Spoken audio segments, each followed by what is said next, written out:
За сайн байцгаана уу эрхэм үзэгчдээ. Манай Syndicate Talk exclusive нэвтрүүлгийн маань цоошин дугаарыг хэлж байна. Тэгээ энэ удаагийн дугаартай би Америкийн нэгдсэн улсын элчин сайдын яамны олон нийтэд харилцах албаны ажилтан Галбаатрийн Эдэр ууган.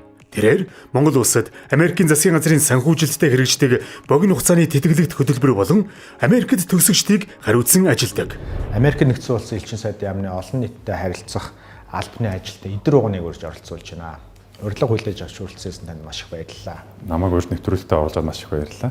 За шууд эхний асуултаа таны ажилтай холбоотой асуултаар эхлэмээр байна л да. Олон нийт гэдэг чинь англиар PR буюу public relation гэдэг байгаа. Тэгээд тоглоом шаглаамаар хэлгээд одоо хүртэл манад PR гэхэлэр ерөнхийдөө бас цөөн биш хүмүүсийн ойлголтод сөрөг утгыг тэгээд сөрөг утгаар ойлгодог. Тэгээд олон нийтэд харилцаа гэдэг бол харьцангуй шинэ ойлголт болчиход байна л да Монголд. Сонгодог утгаараа тийм. Энэ дээр ер нь олон нийтэд харилцах гэдэг үгнээс эхлээ та өөрийнхөө хийж байгаа ажлын онцлог, давуу тал, хүндрэлтэй талын талаар асуулт эхэлж байна. За баярлалаа. Олон нийтэд харилцаа миний би яг Америкийн элчин сайдын яамны олон нийтэд харилцаа албанда Америк төгсөгчдийг хариуцсан ажилтан гэж явдаг. Энэ утгаараа үндсэндээ Америкт боловсрол эзэмшээд Монгол улсад буцаад ирсэн байгаа залуучуудтай хамтарч ажиллаад тэдгээр залуучуудын юу сурсан, мэдсэн, Америкт олж мэдсэн тэр мэдлэгийг Монголын залуучуудад одоо түгээн дэлгэрүүлэхтэй тэр үйл хэрэгт нь илүү хамтарч ажилладаг гэсэн.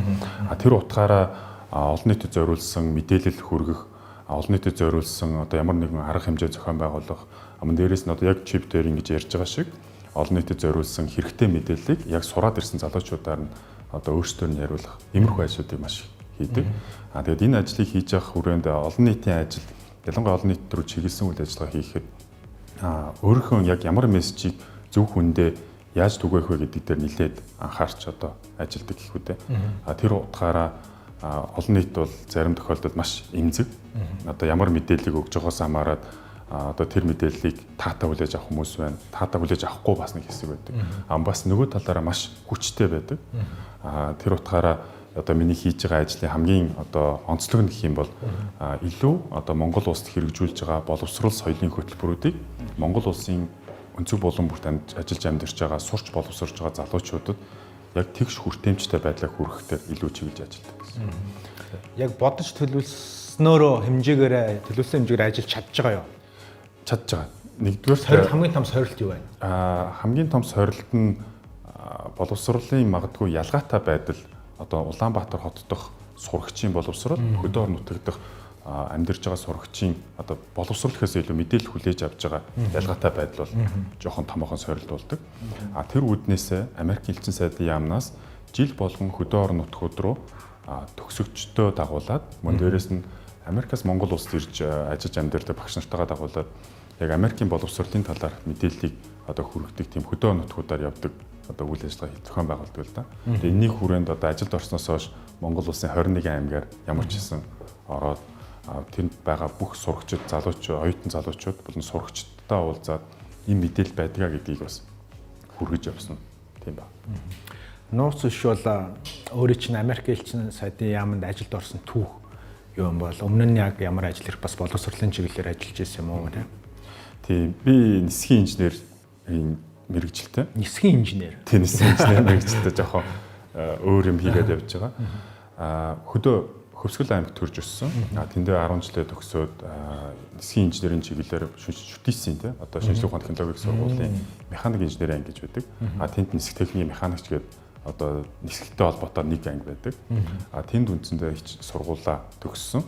Тэгээд яг сургуулаа төгссөний дараа Business Airways гэдэг одоо дотоодын нислэг үйлддэг авиакомпанид одоо инженерээр ажиллаад 4 орчим жил ажиллаж авах хооронд бизнес нэг 2014 онд нэг үйл ажиллагаа зогсоосон шүү дээ. Буцаас сэрэгцсэн байна. Тэгээ одоо бол сэрэгцсэн байгаа. Тийм тухайн үед яг үйл ажиллагаагаа 2014 оны 5 сард үйл ажиллагаа зогсоох үед бол тухайн үед инженер байсан. Тэнд ажиллаж байсан.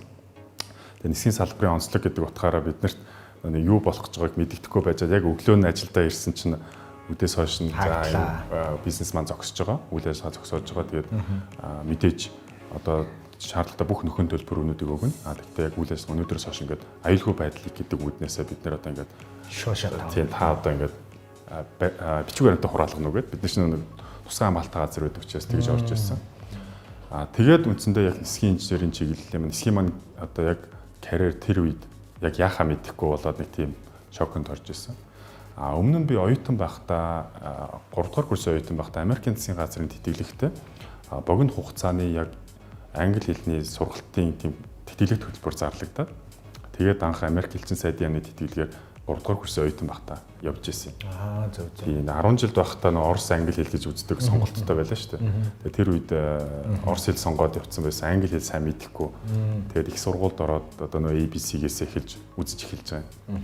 Тэгээд англи хэл сурахгүй бол нөө онгоцныхын талаар сайн мэдэхгүй юм байна, ойлгохгүй юм байна гэдгээ мэдээд ямар ч байсан англи хэлээ сураа явж исэн чинь Америкийн засгийн газраас хамт тийм тэтгэлэг төлбөр зарлаад тэнд нь харин өргөдөл гаргаад өгсөн чинь хамгийн доотлын оног нь аваад ярьсан дуудагдаад тэгээд тэнцээд хамгийн анх удаа Америкийн нэгдсэн улс руу Америкийн одоо татвар төлөгчдийн мөнгөөр тэтгэлэг аваад тэнд 2 сар англи хэл сурах тийм боломж олгож байсан. Тэр чи хэдэн онд гэнэ бүр? Тэр 2009 онд. Тэг 9 онд тийм боломж олдоод тэгээд анх удаа Америкт очиж үзээд тэгээд тэр үед надад намайг ийм сайн байсны төлөө өөрөө хичээлтэй мэрэл зүтгэлтэй байсны төлөө энд ингэж олгож болдог тэтгэлэг гэж байд юм байна гэдэг анх удаа тийм ойлголт авч ирсэн. Хөдөө орнууд төрж өссөн хүүхд болохоор одоо нэг тэтгэлэг ч юм уу одоо гадаад руу явна гэхлээр одоо нэг өгдөг чинь Улаанбаатар хотын мундаг хүүхдүүд нь л явдаг байлгүй дээ тий. Би ястаа чадахгүй байх гэдэг тийм байсан анх тэр бодлыг маань өөрчилсөн ганц зүйл бол Америкийн засгийн газрын тэр тэтгэлэг төлбөр байсан. Тэрнээс хойш тэр хөтөлбөрт яваад Монголд буцаад ирснийхаа дараа за би одоо энэ хөтөлбөрт хамрагдаад $40,000 өөрийнхөө 2 сар англи хэлээ сайжруулах энэ боломжийг ашиглаад ирсэн те. Аюу олон хүүхдийн өмнөөс би энэ боломжийг ашиглаад ирсэн.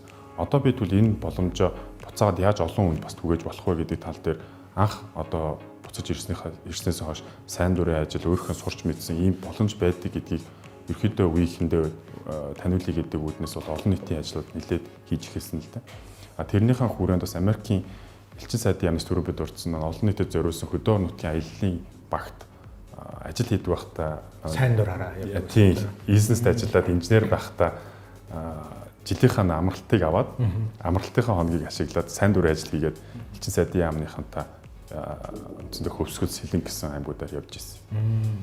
Тэгээд түүний дараа 2014 онд ажилгүй болсон чинь за ажилгүй байхдаа мэдээж дахиад өөр ажил хай олъё гэдэг байдлаар ингээд анкета бөглөөд явж явах хугацаанд тухайн үед Америк элчин сайдын яамнаас Америкийн соёл мэдээллийн төвөд одоо нацагд орчин номын сан гэдэг тийм. Тэр соёл мэдээллийн төвд хөгжлийн бэрхшээлтэй иргэдэд зориулсан англи хэлний анхан шатны багш хайж байна. Тэгээд тухайн үед англи хэл бол тэр хүнд багшлах хэмжээний бол байгаагүй. Мэдээж анхан шатны учраас ямар ч гэсэн өөрийнхөө сурж исэн туршлагаасаа хөгжлийн бэрхшээлтэй ялангуяа саажилттай тулгуур өртний бэрхшээлтэй 20 гаруй манай сурагчид байсан л да. Тэгээд тэнд англи хэл үндсэндээ зуныхаа хугацаанд ажилгүй байх хугацаанд бас англи хэл заагаа явж исэн.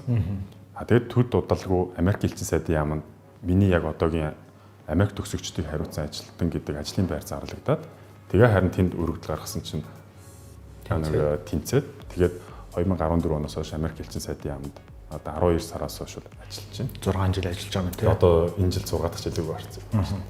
Яг үнэнгээс хариулаарай заяа. Одоо ингээд маргааш Easy-нээс иргэж санал тавиад нэгтцээ буцаа инженерээр албан тушаал дахиад хүрээд ирэх чиглэл явах уу?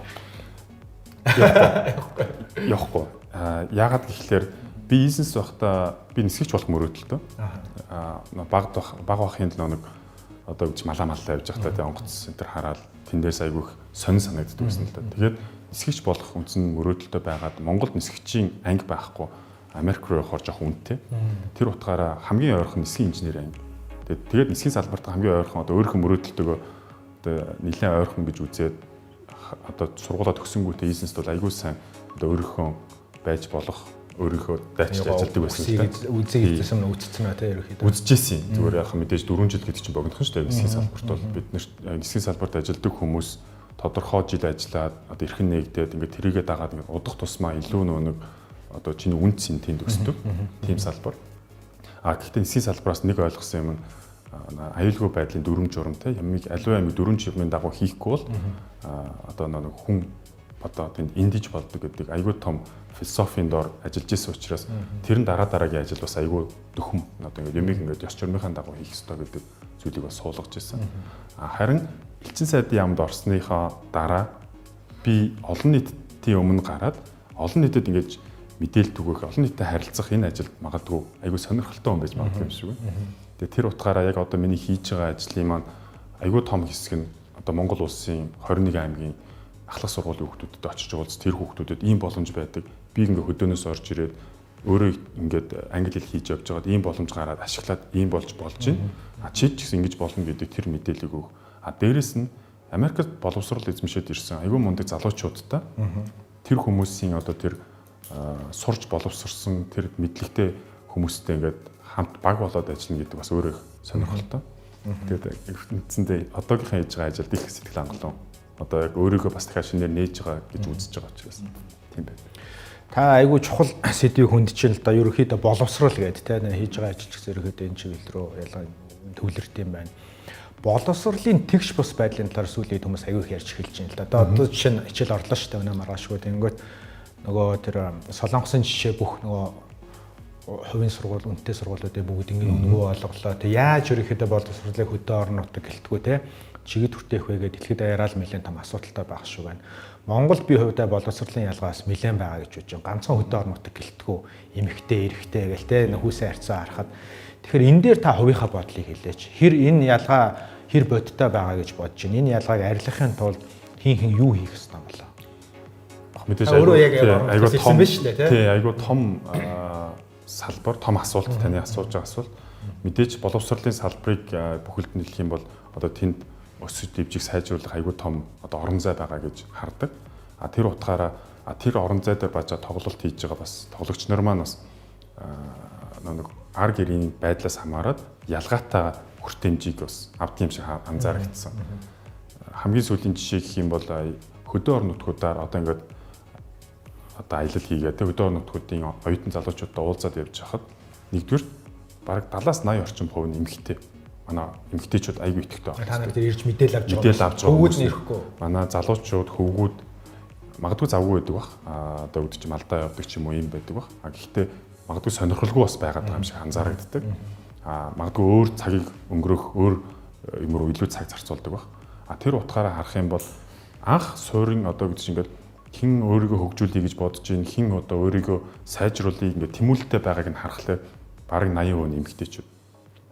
Тэр утгаараа яг ийм эрэгтэй эмэгтэй хүмүүсийн Монголд одоо ингээд боловсрол эзэмшиж байгаа байдал нь нэлээд ялгаатай харагдана. За хоёрдугаарт нь элчин сайдын яамнаас ингээд жил болгон тэтгэлэг хөтөлбөрүүд гээд байгууллагуудад зориулсан, хувь хүмүүст зориулсан одоо магистрт сурахаас ахуулаад мэрэгжил дэвшлүүлэх гээд өчнөө төрлийн хөтөлбөрүүд явагддаг. Маш олон хөтөлбөрүүд энэ хөтөлбөрүүдэд ирж байгаа өргөдлийн маягтуудыг хараад харахаар ихэнх нь эмэгтэй хүмүүс. Ямар сони тий? Эрэгтэйчүүд одоо яагаад гэвэл бол бас за эрэгтэй хүмүүсээс гадна ихэнх нь Улаанбаатар хотоос хүмүүс байд. Тэгэнгүүт бид нэр юу гэж бодсон бэ гэхээр манай хөтөлбөрт за одоо хамгийн том хөтөлбөр Fulbright хөтөлбөр юм тийм. Эсвэл одоо оюутнуудад зориулсан Global Undergrad UGRAD гэдэг хөтөлбөр. Энэ хөтөлбөрүүдэд ингээ өргөдлийн материалын харахад хөдөө орон нутгаас өргөдөл гаргаж байгаа залуучууд айгүй strong буюу одоо айгүй хүчтэй өрсөлдөгч нар байгаад байдаг. Тэгсэр нэ тоо нэг цөөхөн байна. Тэнгүүд буцаад бодоод бид нэр мэдээж олон нийтийн харилцаа албач нь ямар нэгэн мэдээлэл гарч байгаа мөн дээрээс нь орж ирж байгаа тийм. Тэр орж ирж байгаа урсгал дээр бид нар мэдээж үнэлт хийгээд одоо ингээ 21 аймгаар яваад 21 аймгийн залуучуудтай уулзсангууд ямар мэдээлэл хэрэгтэй нь ямар хөтөлбөр хэрэгтэй нь гэдэг энэ бүх асуултуудыг хүүхдүүдэд асуунгууд ерөнхий ойлголтууд гараад ирж байгаа. Тэгэнгүүт мэдээллийн хомс байдал нь хамгийн түрүүнд байж магадгүй гэдэг үгнээс бид нэр орон нутгийн том шүү дээ. За вебсайтн дээр байгаа, Facebook дээр байгаа энэ линк рүү хараараа гэдэг бол нэг асуудал тийм үү. За гар утсаараа тэрийг үзээрэй гэдэг нэг асуудал. Гэхдээ яг очиод хувь хүн очиод урд урдаас нь харж за Винзо Америкт сурч болдгийм байна. Ийм юм хөтөлбөрүүд байд юм байна. Хизээ зарлагдд юм байна. Чи нэг оролдоод үзээч эсвэл дүүдээ хэлээрээ яг энэ оролцож болох хөтөлбөр байна гэдэг. Энэ мэдээллийг ингэж очиж өгөх нь илүү үр дүнтэй байна гэж анзаарагддаг. Яг хөдөө нутгуудаар яваад ирсний дараа яг тэндээс ирж байгаа өргөдлийн материалууд их сайн болоод ирж байгаа. Тэгээд тэндээс ирж байгаа явж байгаа төгсөгчд бас нэлээд одоо явж байгаа хүмүүс бас нэмэгддэг. Яг наадахтаа чи өргөжлүүлээд бас жоохон том асуулт, маргаантай асуудал. Одоо ингээ боловсролын ялгаатай байдал ялангуяа хүүсээр гэдэг яхахлаар одоо сая хэлж штэ тий. 10 жил өнөө оюутан хэд бараг 70-80% эмэгтэйчүүд сая ингээд хэлж байна. Гадаадад ингээд сурах тэтгэлэг хөтөлбөр байна уу, янз бүрийн програмд хамтж байгаас дахиад 70-80% эмэгтэйчүүд. Тэгээд эмэгтэйчүүд нь ингээд боловсролын ялгаанаас хожиж байгаа эмэгтэйчүүд юм шиг мөртлөө эргээд дараа нь ингээд бид нэг шийдвэр гаргах процессд оролцож байгаа эмэгтэйчүүдийн хувьд заавал стор бизнес гэх яхахлаар яг эсрэгээрээ тий. Яагаад юм байдал байгаа дээ. Энэ юунд байгаа даа бол үнэхээр тэр хамаг тий мундаг хөтөлбөрөөр нэмэгтэйчүүд яваад байгаа бол одоо жишээ нь анхны хөтөлбөр нь хэдэн оноос эхэлсэн бэ? Анх Монгол Америк хоёр улсын дипломат харилцаа 1987 онд үхэнцээ эхэлсэн. Зөвхөн Америкаар ингээл тооцоход жишээ нь ингээд тэр олон жилийн дараа тэр хүмүүс нь ингээд яагаад нийгэмдэх байр сууриа ингээд ирчүүч шиг яаж чадахгүй байна. Энэ дээр юу гэж хардаг? Миний бодлоор илэрхийлдэг гэж боддог. За. Ялангуяа яг дунд түвшний салбартаа яг тухайн ажлыг гүйцэтгэж байгаа одоо нэг за магадгүй улс төрт ч юм уу эсвэл магадгүй томоохон компаниудын удирдах албан тушаал байхгүй ч гэсэн яг дунд түвшиндээ бол эмэгтэйчүүд айгүй хүчтэй гэж хардаг. Тэрэн дээр бас нэг том жишээ нь одоо жишээл Америк төгсөгчдийн холбоо гэж байна тийм. Америк төгсөгчдийн холбооны удирдах зөвлөл болон одоо Америк төгсөгчдийн холбооны хийж байгаа үйл ажиллагааг манлайлдаг ихэнх одоо мундаг одоо манай борд мембруудын одоо удирдах зөвлөлийн гишүүдүүд бол эмэгтэйчүүд байдаг. Тэдгээрээс яг тэр амьдралтаа төслүүдийн санаанууд гардаг. Яг тэр амьдралтаа тэр орон нутагт нь яг тэр орчинд нь хэрэгтэй байгаа тэр мэдээллийг аягүй сайн цуглуулж мэддэг учраас тэн дээр толгуурсан төслүүдийг аягүй сайн бичиж өрсөлддөг. Мэдээж улс төр болон одоо үүд чинь илүү том түвшинд нь авч үзэх юм бол зөвхөн Монгол гэлтүүд дэлхийд аяар л байдаг асуудал гэж хардаг. Гэхдээ энийг өөрчлөхийн тулд аль аль талдаа одоо Америк ч гэсэн ялгаагүй ингээд энэ тал дээр ч гэсэн ингээд өөрсдийнхөө өрсөлдөөл явж байна тийм үү? Өөрсдийнхөө хувьд ерөнхийдөө сайжруулаад явж байна. Монголд ч гэсэн биднэрт сонгох хэрхэн байна.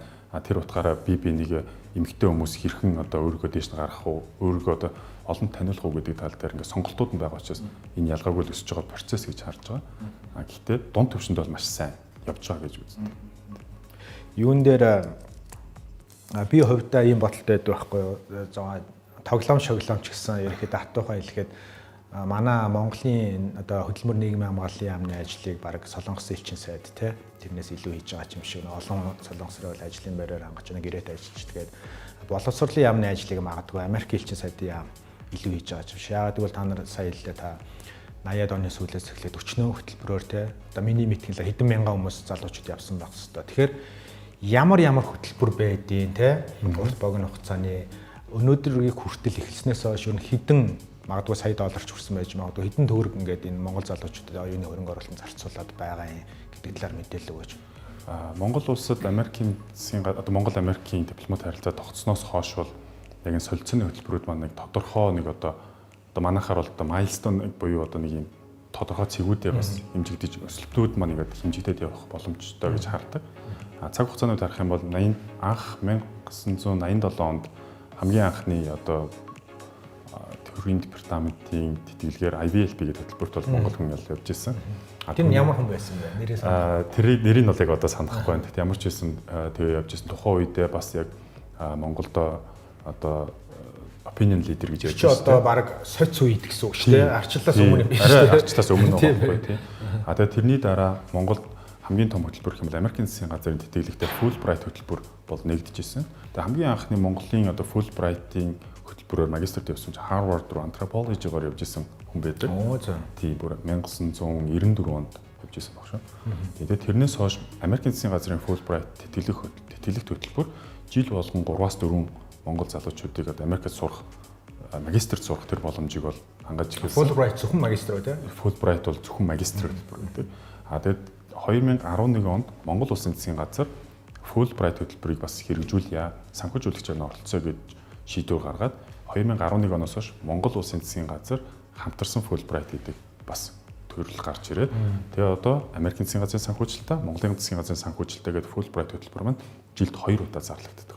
Тэгээд Монголын засгийн газрын санхүүжилтаа Fulbright-аар жилд 10 орчим Монгол залуучууд явдаг. Америкийн засгийн газрынхаа 4-6 орчим явдаг байна. Бүх зардал нь одоо тэтгэлгээрээ тийм. Тэгэхээр тэр зардалт болохоор онгоцны тийз одоо визний зардал, амьдрах зардал, ном бичиг сурах төв амьдралын бас амьдрах бүгд зардал гэдэг бүх зардлууд багтдаг.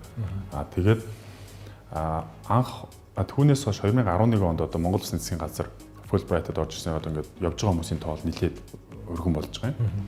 Түүний хажуугаар 2016 онд та хоёроо санаж байгаа лид гэдэг хөтөлбөр бол анх одоо хэрэгжиж эхэлсэн. Аюу болон залуучдын явуулсан. Одоо тухайн жилдээ бол жилд 30 залуучууд одоо ардчлалын залуу манлайлагчдын тийм одоо хөтөлбөрийг Америкт очиод одоо ардчлалын суурь зарчмуудын талаар одоо сургалт сар явдаг үлээ тийм бараг сар явдаг хөтөлбөр байгаа. Тэгээд тэр хөтөлбөрийнхөө дараа өөрсдийн гэсэн багт хуваагдаад Монгол улсаас өөрсдийн гэсэн төсөлбөрүүдээ хэрэгжүүлж эхэлж байгаа. Тэгээд лид хөтөлбөр бол 2016 оноос хойш одоо жил болгон 30 оюутан 2017 онд 40 залуучууд бол хөтөлбөрт хамрагдсан.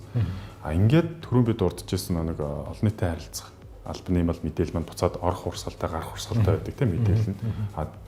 21 аймгаар бид нэр хөдөө орон нутгийн залуучуудтай уулзаад явж байхад оюутан сурагчдаас нэг юм асуудаг гэсэн байна.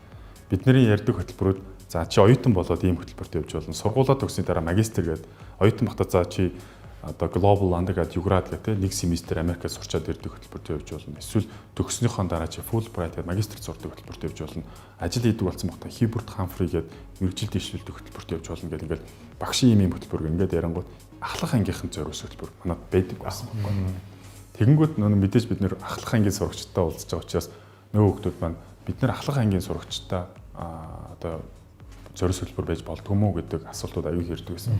Тэгээ 2017 онд Америк Монголын одоо дипломат харилцаа үүсч өгдсөн 30 жилийн хүрээнд тухайн үед элчин сайд байсан галт гэдэг сайд тухайн үед манай олон нийтийн харилцаа албаны дарга байсан McKinsey гэдэг тэгээ мөн манай олон нийтийн харилцаа албаны баг анх удаа Монголын 10 жилийн хүүхдүүдэд зориулсан ахлах ангийнхан зориулсан хөтөлбөр бид нэр ингээд пропозал мөр байна. Ийм хөтөлбөртэй болмоор байна гэдэг санаа гараад одоо нэг туршилтын маягаар 20 одоо оюутнуудыг хөдөө орон нутгаас 8, Улаанбаатар хотоос 12-ыг сонгон шалгаруулад Америкт ингээд яг бүтэн сарын хугацаатай бас юм эрчимжүүлсэн сургалт хийж үзсэн.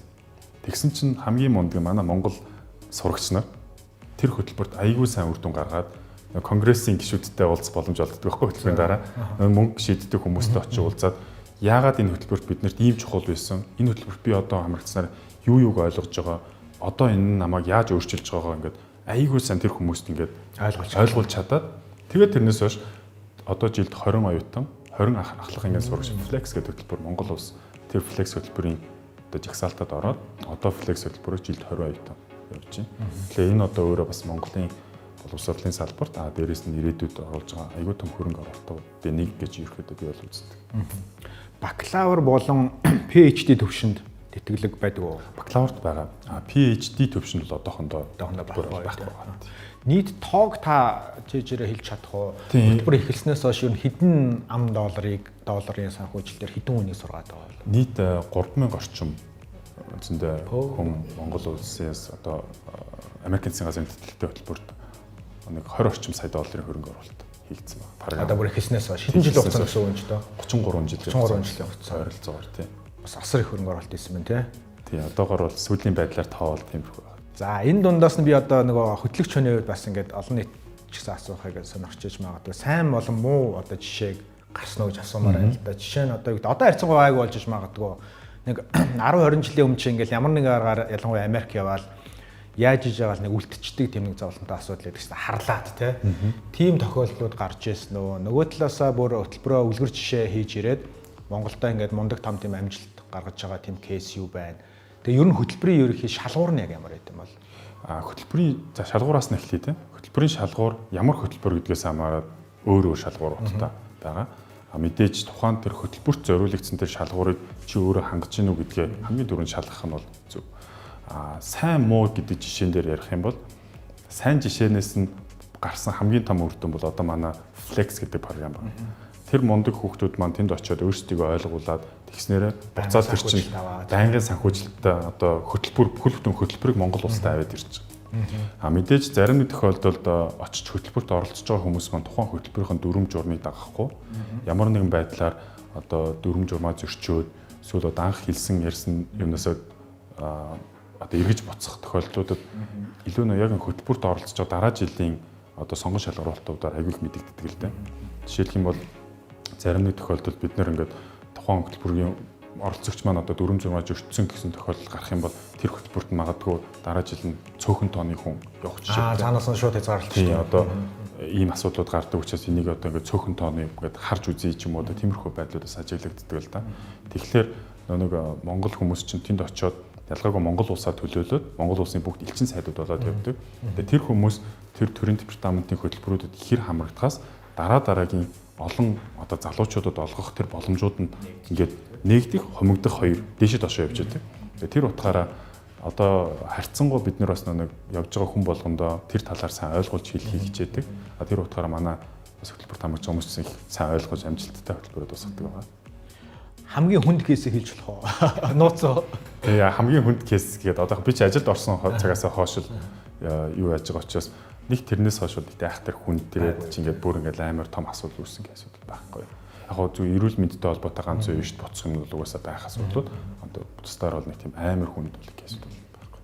Би бол санахгүй. Окей. Юун дээр жил гарны өмнө л 2 жилийн өмнө нэг сошиал медиаар шуугсан Америкийн нэгдсэн улсын элчин сайдын яам виз олгохдоо нэг аппликейшн трейн ассессмент хийхээс гадна тухайн хүний сошиал медиа аккаунтын профайлыг бас үзээд те хэр одоо зөв эрэг зүйл буруу зөрүү юм жирэгдэн эсвэл фэйсбુક дээр тавьдیں гэдэг харж байгаад бас визний үлгэнд нөлөөлдөг болсон гэдэг нэг яриас тэр үнэн үү? Тэн дээр би шууд хариулт өгөх боломжгүй. Тэгэхээр миний нэг хийдэг ажил маань олон нийтийн харилцаа алба учраас визтэй холбоотой бүх асуултууд манай нэг консулын хэлтсэд аль биесээр хариулах хэрэгтэй. Саяны олон энэ мундаг тэтгэлэг хөтөлбөрийг сонсоод одоо энэ нэвтрүүлэг үзэж байгаа олон залуучууд бас яаж байгаа ах. Өөх юм байдаа мэдээлэл авч явах мэддэг нь одоо төлөвлөж байгаа байх. Тэгэхээр энэ хөтөлбөрүүд маань хизээ зарлагдтiin. Тэгээд энэ хөтөлбөрт хамрагдахад түрүүн шалгуур ойд хэлсэн. Шалгуураас гадна түгээмэл манай залуучуудын гаргадаг алдаанууд байж магадгүй те. Одоо буруу аппликейшнээ бүгэлдэх ч юм уу, эсвэл өөрийгөө дутуу илэрхийлдэг ч юм уу. Энэ дээр та зөвлөгөө өгье юу гэж хэлэх байсан бэ? Тийм. За, ерөнхийдөө нийт одоо Монгол улсад Америкийн засгийн газраас хэрэгжүүлж байгаа хөтөлбөрүүдэд хоёр том ангилах юм бол хувь хүмүүст зориулсан, албан байгууллагууд зориулсан гэж хөтөлбөрүүд. Байгууллагуудад зориулсан хөтөлбөрүүд бас байдаг. Жишээлх юм бол ихтэй сургуулиуд бол элчин сайдын яамны одоо англи хэлний туслах багшийг бас хүсээд тэр хөтөлбөрт өргөдөл гаргаад Америк одоо тийм native speaker гэж яддаг шүү дээ тийм үү. Америк хүн англи хэлний тэнхимд нэрээд туслах багшаар хийгээд оюутнуудад нь бас хичээл ордог тийм хөтөлбөр байдаг. Тэр хөтөлбөрөөр жишээлх юм бол жилд 6 одоо Америк залуучууд Монголд ирж ажилладаг гэсэн нэг хичээлийн жил.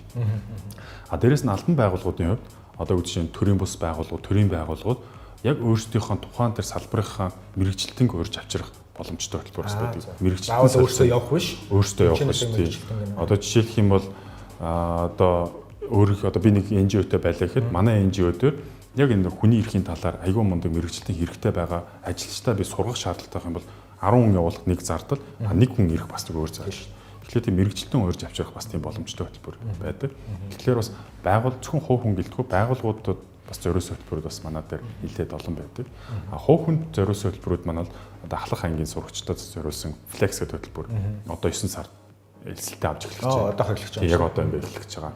Аман дээрээс нь оюутан залуучуудад зориулсан сүси гэдэг хөтөлбөр байдаг. Гэхдээ эмэгтэй оюутнуудын манлайлалын хөтөлбөр байдаг. Тэр хөтөлбөр маань бас 10 сард материал авч эхэлнэ.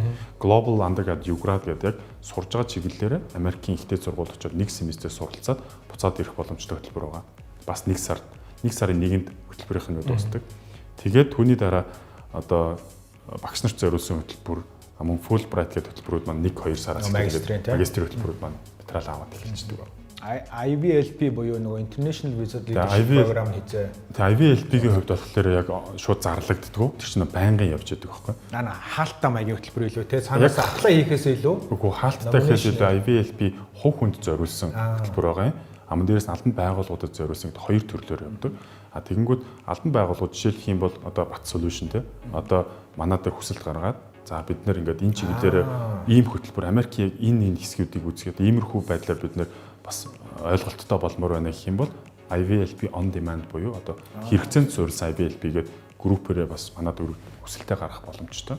Одоо жишээ нь манай баг одоо ингэж болох нь шүү дээ. Манай одоо баг хамт олон жишээ нь сүүлийн 5-6 жил одоо жишээ нь National Identity буюу одоо үндэсний ижилсэл тэн дундаа American case дээр American Dream-ийг одоо ерөөхдөө анх юунаас үүссэн өнөөдрийг хүртэл энэ одоо бий болгосон Америкийг зогслооход дундаа ямар том сорилттой тулгараа яаж давсныг ингээд бас аминдалд судлаад идэв байхгүй. Тэгвэл энийгээ бүр үргэлжлүүлээд бүр газар дээр нь очиод одоо холбогдох хүмүүстэй уулзаад энгийгүүл хүсэл гаргаж болох нь шүү. Бол элчин сайдын ямар хүсэл гаргаад тэгээд одоо хэрэгцээнд суурилсан IVLP гэдэг байдлаар бас явж байна. Тэрнээс бусад байдлаар болохоор IVLP бол илүү одоо тухайн салбартаа одоо өөрийгөө харуулж чадж байгаа залуучуудад бас яг дахиад яг тэр чиглэлээр үйл ажиллагаа одоо тэр чиглэлээр ажилладаг залуучууд өөр орны залуучуудтаас харилцаа холбоо тогтооход зориулагдсан одоо тэнд яс хөтөлбөр байдаг л да. Элчин сайдын яамны зүгээс ялангуяа энэ боловсрол олон нийттэй холбоотой ажлууд нь хараад тахад нийгмийн одоо цөөнх гэдэг тэр бүлгүүд рүү бас нэлээд ач холбогдол өгдөг нь илт анзаардаг л да. Ганцхан хөгжлийн бэрхшээл биш,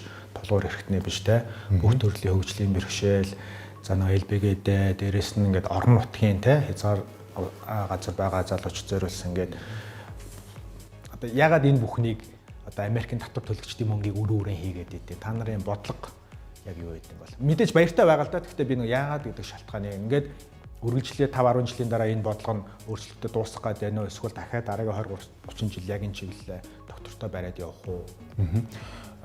Яг одоо тэн дээр одоо үгдэж хариулахад бас таны асуулт айгүй өргөн өрөөтэй шүү дээ. Гэхдээ зөвхөн элчин сайдын яам гэхээсээ илүү тэнд сурчаад ирсэн Америкт боловсрол эзэмшсэн ихэнх хүмүүс одоо тэгш оролцоо гэдгийг ойлгоод ирдэг.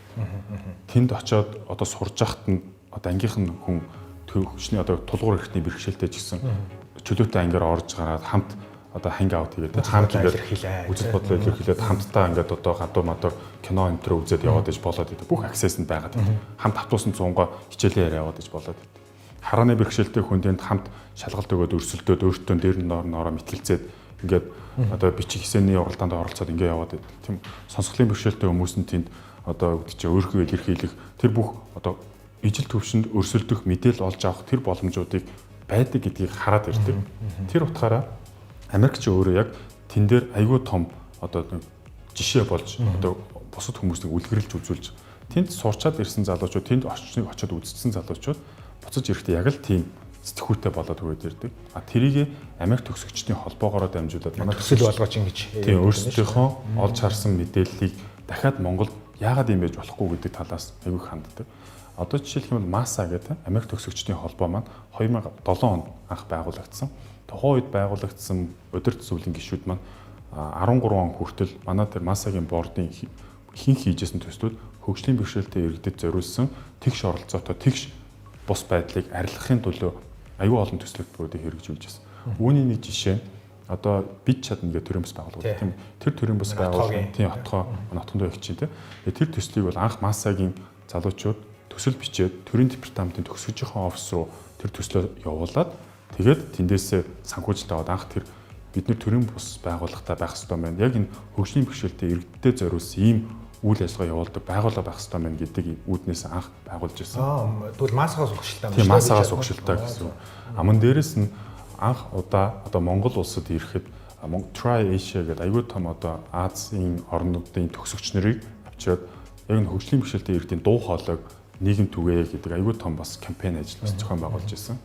Аман дээрэс нь хөгжлийн бэрхшээлтэй иргэдэд зориулсан одоо манай Улаанбаатар хотын энэ барилга байгууламжууд хэр одоо нэг орох боломжтой юм тийм шатан налуу юм уу, нойлон тулгуур там уу, тэргийн зэртэн орж болох юм уу гэдэг тэр бүгдийг нь тэмдэглэдэг тийм мини мап бас хийж ирсэн байхгүй.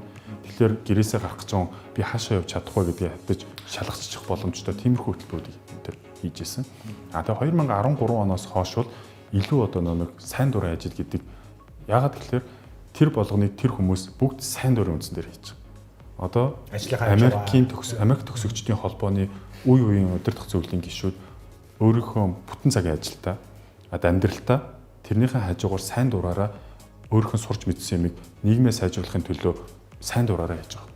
Тэнгүүд Монгол улсад байгаа одоо сайн дурын ажил гэдэг ойлголтыг өөрчлөхгүй бол зарим тохиолдолд одоо үгдэж чинь за би одоо нэг ганц гадаагаар хог цэвэрлж байгаа сайн дурын ажил гэдэг. Эсвэл би цалин авч хийж байгаа одоо компанийнхаа social responsibility гэдэг чинь нийгмийн хариуцлага хүрээнд хийж байгаа ажлаа би сайн дурын ажил гэдээ андуурчдаг. Тэгэд яг тэр нь хувь хүний цаг дээр зарцуулж байгаа мөнгө, энерги одоо тэр цагийг ялгаж салгахаа заримдаа мартчихад байдаг. Тэгэхээр тэрийг аюул сан ойлгуулахын төлөө яг Америк төгсөгчдийн холбооны үеийн удирдах зөвлөлийн гишүүд бол өөрсдөө жишээ болгоод аман дээрээс нь сайн дурын ажил хийхийн эерэг ач тусыг одоо нийгэм таниулах гэдэг явж байгаа гэсэн. МАСА буюу Америк төгсөгчдийн холбоо бас гадуур аягүй нэр хүндтэй байдаг.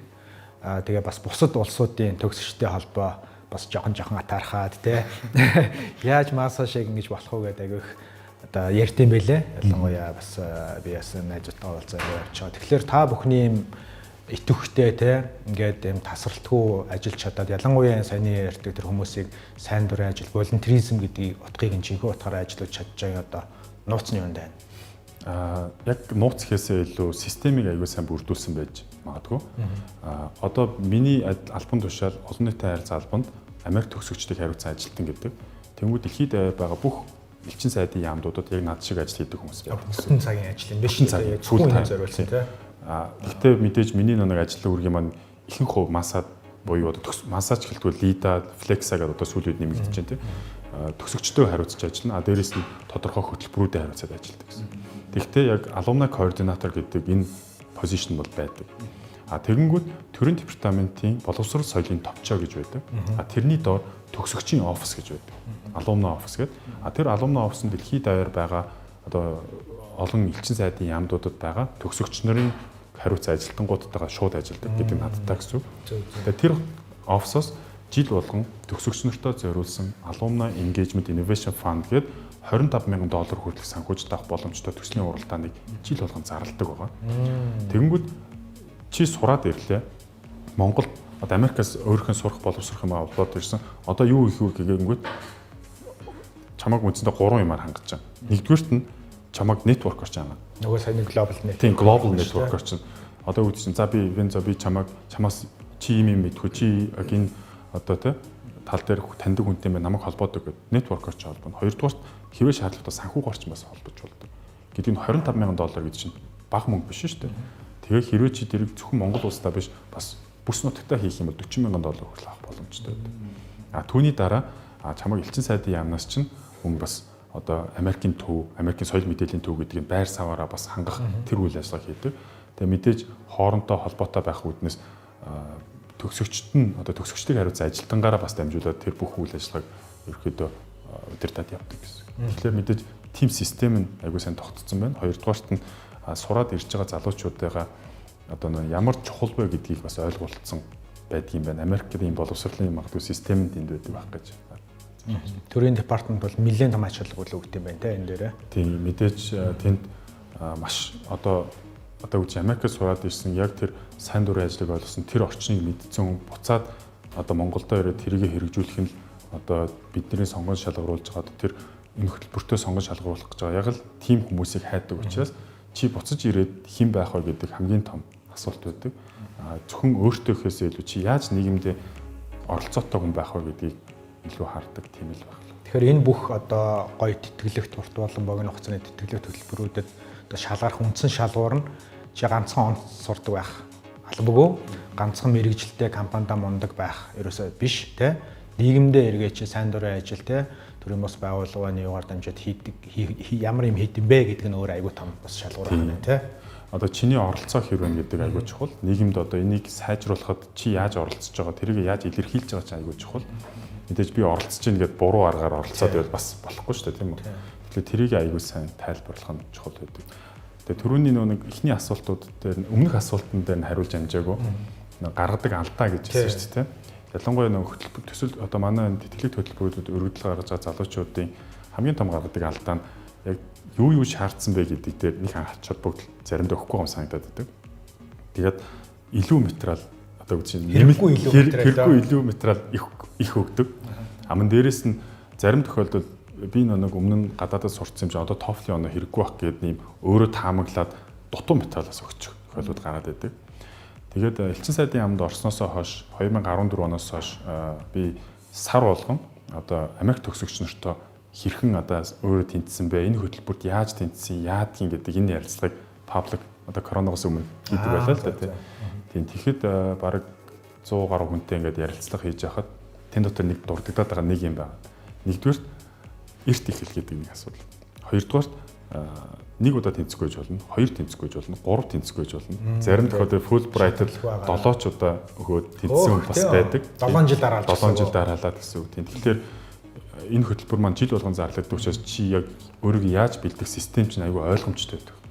Тэгэхээр өөрийгөө ингээ баг багаар сайжруулад үнэхээр чи амьдралаа өөрчлөе, тэнд очиж боловсрол эзэмший гэж ойлгож одоо мөсч мөрөөдөж байгаа бол 1-2 удаагийн сонгон шалгаруулалтын үр дүнгээс бити зогсороо гэдэг нэг тийм мессеж байдаг. Тэрнээс чи өмнөх жил хандж байсан мэт тэнцээгүй учраас энэ жил чамайг авахгүй гэдэг ямар ч юм танай бүх хөтөлбөр дээр байхгүй. Мэдээж чи өмнө нэг хөтөлбөрт явцсан бол дараагийн хөтөлбөрт явхад яг ижил төстэй хөтөлбөр байх юм бол тодорхой одоо нэг болдгоо хөтөлбөрүүд гэж бас байдаг. Эсвэл хэсэг хугацаа хүлээсний дараа яаж болдог. Урт хугацааны хөтөлбөрт явсан бол урт хугацааны нөгөө нэг дараагийн урт хугацааны хөтөлбөрт явахдаа тодорхой хугацаа хүлээх хэрэгтэй байдаг. Тийм. Тэр нөгөө хэрэгтэй хэрэггүй материал бүрдүүлэг гэдэг юу нүдэн шууд харагдаж байна л да нөгөө Twitter дээр л яваад байна. Монгол хүний CV-ч би нөгөө хин ахын явуулсан хүн байна гэдэг шиг байна. Шаардсан юм авчрахгүй гэж баахан хэрэгтэй хэрэггүй цаас бүрдүүлчихдэг гэдэг. Masa гэд хоёлаа айгу бас олон удаа дурдлаа зарим хүмүүс гайхчихж магадгүй Америк төгсөгчдийн холбоо гэдэг. Америк төгсөгчдийн холбооны талаар товчхон мэдээлэл өгч одоогийн байдлаар хэдэн гишүүдтэй байна. Тэгээ би бас энэ жил хэрвээ корона гараагүй байсан бол баг миний SM шиг том бүсийн том тий арга хэмжээ зохион байгуулах эрхийг нь Монгол улс авсан байсан гэж сонссон. Тэр арга хэмжээ одоо яхаар байгаа л. Тийм Masa маань болохоор одоо Mongolian Association of State Alumni гэдэг үгний одоо товчлоод бид Masa гэж хэлж байгаа.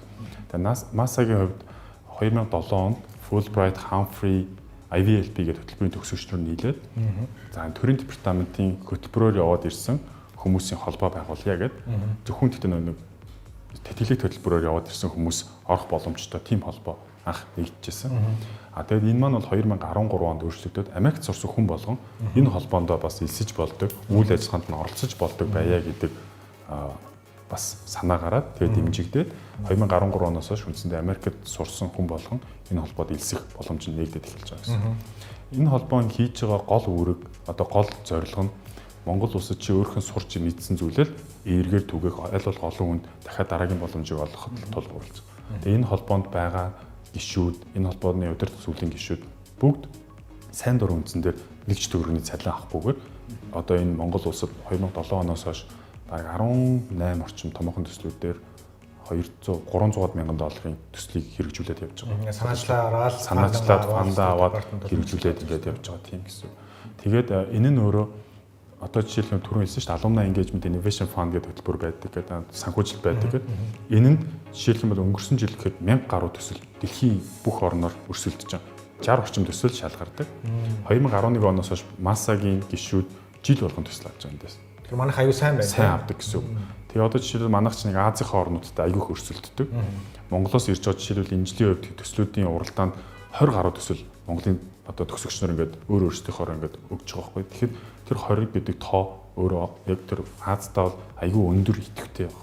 Зарим нэг одоо үгч 50 гаруй сая хүн амтай орнуудаас 2-3 төсөл ирж байхад Монгол шиг 3 сая хүн амтай орноос 20 гаруй төсөл ирж байгаа гэдэг нь нэг талаараа бид нар хийх юм их байна. Нөгөө талаараа бидний одоо төгсөгчдийн маань идэвхтэй байдал маш өндөр байна гэж.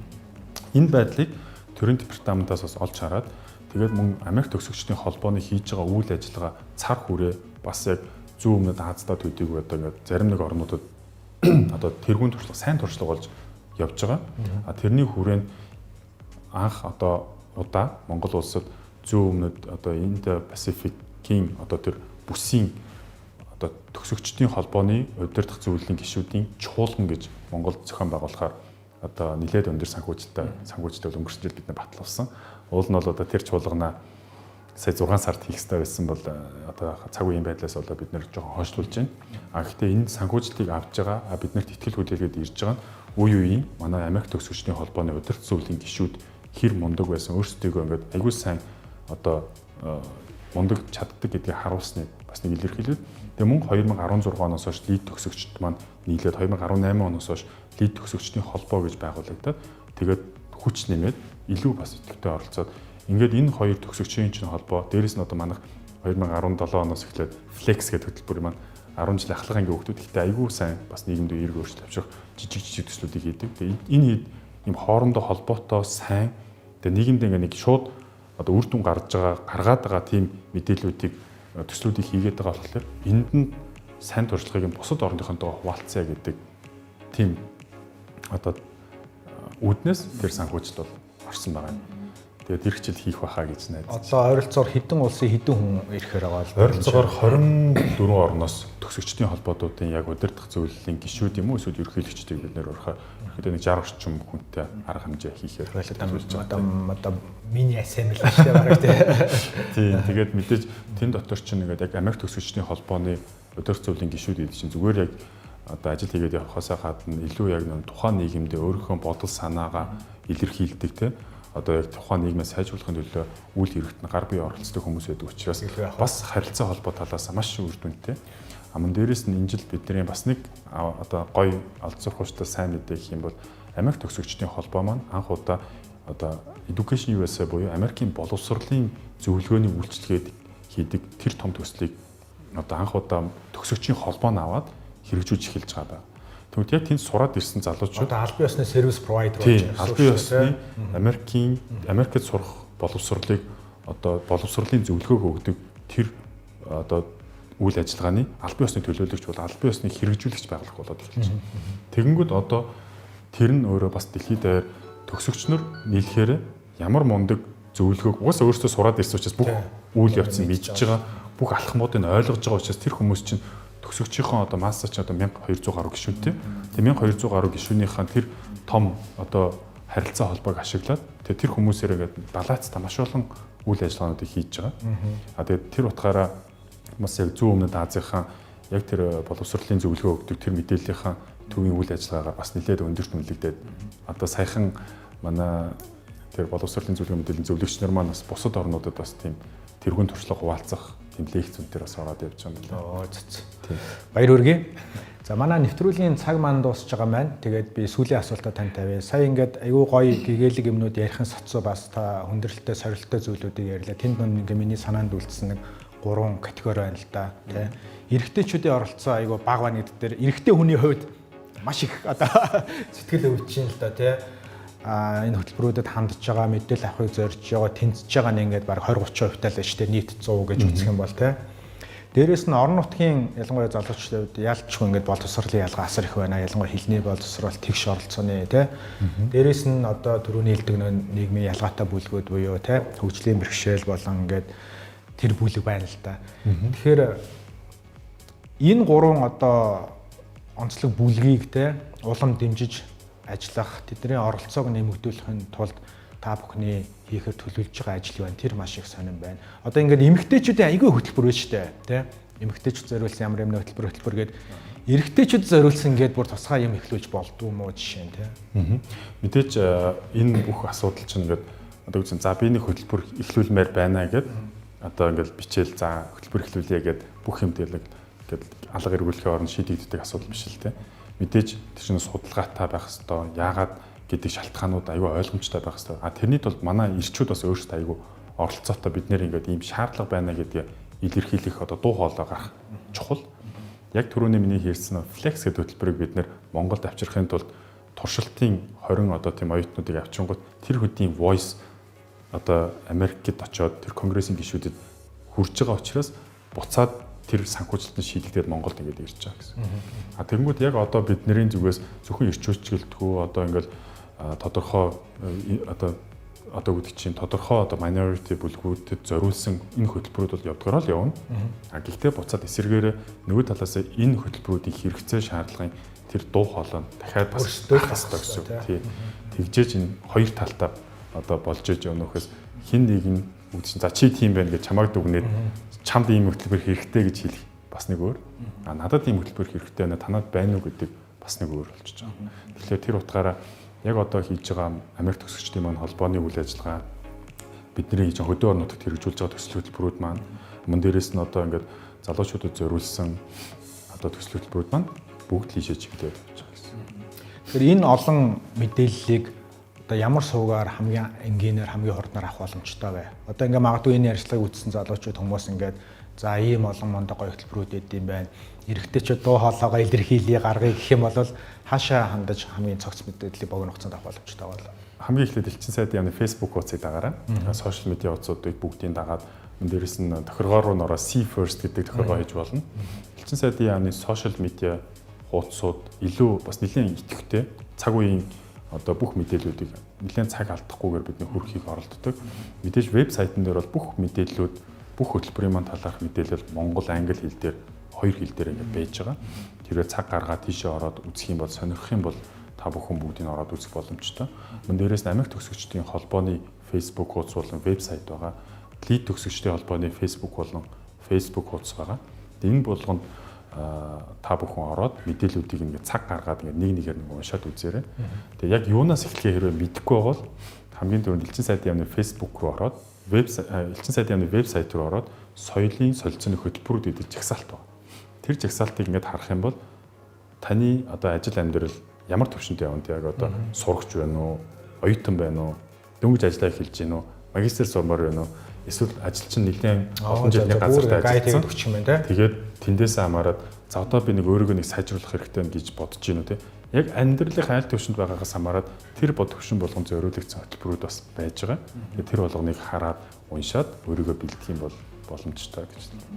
За баярлалаа. Сүүлийн нэг хүсэлт нь одоо тэр нэг том арга хэмжээ болно шүү дээ, тий. 30-аад улсын хүмүүсээр хурал тэгээд мэдээж тухайн улсуудын манлайлагч залуучууд ирэх байхгүй. Сонирхолтой зочид байх юм бол санал болгоорой. Манай баг дараа жил бас синдикатаг нэвтрүүлгээ бас хийхэд бэлэн байна.